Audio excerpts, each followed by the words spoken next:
Hi everyone, welcome back with me again in this channel. On today's tutorial, I'm going to show you how you can find your exported videos on the CapCut PC. So here, I'm going to show you if you export your videos, you can actually change the exporting path.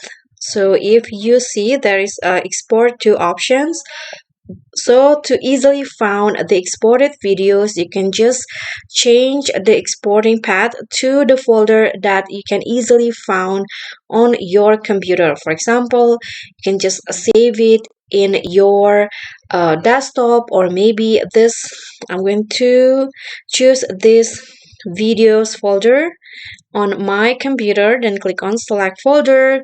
You remember the exporting path. After that, you can just click on export and wait for the exporting process to finish.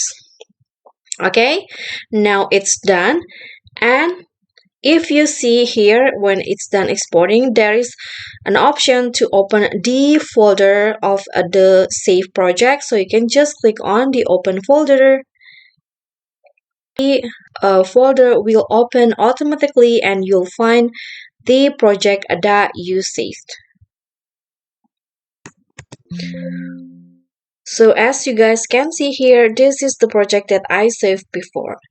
So that's pretty easy. I hope this tutorial will be helpful. Don't forget to like, comment, subscribe, and also click on the thanks. I'll see you all on the next tutorial. Bye!